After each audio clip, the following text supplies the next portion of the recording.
Hey there, future computer whizzes.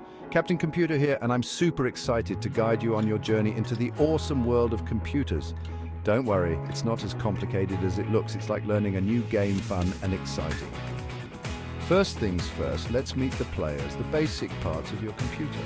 You've got the monitor, the brain of the operation, showing you all the action. Then there's the keyboard, your control panel for typing commands and words.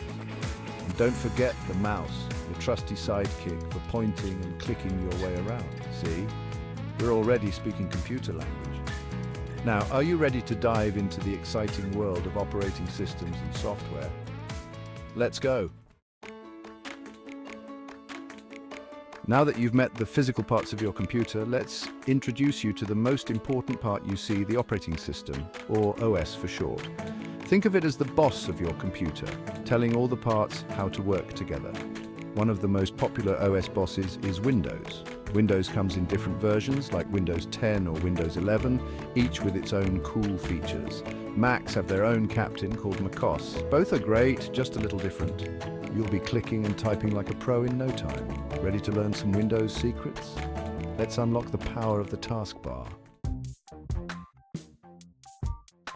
Now that you know about Windows, let's look at a very important part of your screen. The taskbar. Usually found at the bottom of your screen, it's like a handy shelf holding all your important tools and shortcuts. See that little Windows icon on the left? That's the start button, your gateway to everything on your computer. Click it and bam! You've opened the Start menu where you can find all your programs, settings and files. Next to the Start button, you might see some other icons. These are shortcuts to your frequently used programs like your web browser or music player. And on the far right of the taskbar, you'll find the notification area. This is where your computer tells you important things, like when you have new emails or when it's time to charge your battery. The taskbar is your best friend for navigating your computer quickly and easily. Now let's see how to find and open the programs you need. Okay, you've met the boss, Windows, and seen the shortcut bar, the taskbar. Now let's talk about the stuff you actually use on your computer programs and files. Programs are like different tools for different jobs. Want to write a story? Open up a word processor. Feeling creative? Launch a drawing program. Each program has its own special powers to help you do amazing things. But how do you find these programs? Easy. Remember the Start button we talked about? Click it, and you'll see a list of all your programs. You can also use the search bar at the top to find what you need quickly. Now, what about files? Files are like the documents, pictures, and videos you create and save on your computer. Think of them as your digital creations. You can organize your files into folders, just like putting papers into different folders in a filing cabinet. See?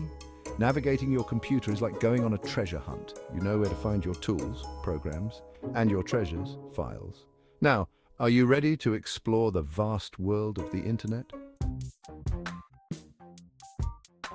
Section 5, jumping on the information superhighway, browsers and downloads. Hold on to your hats because we're about to enter the exciting world of the internet. It's like a giant library, playground and shopping mall all rolled into one. But to explore this digital wonderland, you need a special vehicle, a web browser. Think of a web browser like a car. It lets you drive around the internet, visiting different websites. Popular browsers include Google Chrome, Mozilla Firefox and Microsoft Edge. They all do the same thing, so it's like choosing your favorite car color. Once you've picked your browser, you can type in web addresses to visit websites. These addresses, called URLs, are like the street addresses of websites. And just like exploring a new city, you can discover amazing things online. But the fun doesn't stop there. You can also download things from the internet like music, games, or even more programs. It's like ordering things online and having them magically appear on your computer. Just be sure to download from trusted sources, like official websites. The internet is an incredible tool for learning, connecting, and having fun, so buckle up, put on your digital seatbelt, and enjoy the ride. Section 6, storing your stuff drives and disks. You've created amazing documents, downloaded cool music, and saved funny cat pictures from the internet. But where does all this digital stuff actually live on your computer? That's where drives come in. Think of drives like different storage containers for your digital belongings. Your computer has a main hard drive, which is like a big closet where most of your programs and files live. But sometimes you need to take your files with you or share them with others. That's where removable drives come in. You might have a USB flash drive, which is like a tiny portable hard drive, or maybe you have a CD-ROM drive, which uses disks to store information. Each drive has a letter assigned to it, like C for your hard drive or D for your CD-ROM drive. So whether you're saving files to your computer, copying them to a USB drive, or popping in a CD, you now know where your digital treasures are kept safe and sound. Section 7, booting up, turning it on for the first time. Okay, you're a pro at computer parts, you've met Windows, and you know where your files are stored. But how do you actually turn on this magical machine for the first time? Don't worry, it's easier than making toast. First, find the power button. It's usually on the front of your computer case or on your laptop. Give it a gentle press and watch as your computer wakes up from its slumber. You'll see lights flicker, maybe hear a fan whirring. That's just your computer getting ready for action. Now, your computer might ask you to log in. This is like giving your computer a secret password so only can access your stuff. Congratulations, you've officially booted up your computer and entered the digital realm. Now let's learn how to use that mouse like a pro. Section 8, mousing around, clicking and scrolling like a pro. You've powered up your computer, logged in with your secret password, and you're ready to conquer the digital world. But wait, how do you actually anything? That's where your trusty sidekick, the mouse, comes in. The mouse is like your hand's digital extension. Move it around on your desk, and the cursor on your screen follows along. It's like magic. The mouse usually has two buttons, a left button and a right button, and a scroll wheel in the middle. The left button is your main clicking tool. Click once to select an icon or open a menu. Double-click to open programs or files. The right button brings up a handy menu with additional options, like opening a file in a different program or deleting it altogether. And the scroll wheel, that lets you move up and down long pages or documents without having to click a million times. With a little practice, you'll be mousing around like a pro in no time. Now let's explore the control panel of your computer. The system settings. Section 9, keeping things tidy, system settings.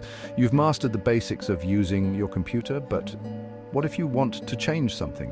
Maybe you want a different background image, or you need to adjust the volume. That's where system settings come in. Think of system settings like the control panel for your computer. To find system settings, click on the Start button and look for the settings icon. It usually looks like a gear or a cogwheel.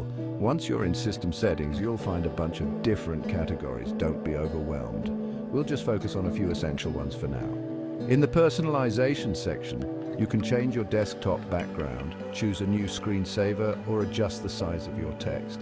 In the system section, you can adjust your screen's brightness, connect to Wi-Fi, or manage your notifications. System settings give you the power to personalize your computer and make it truly your own. So go ahead, explore the different options, and don't be afraid to experiment. After all, that's how you learn.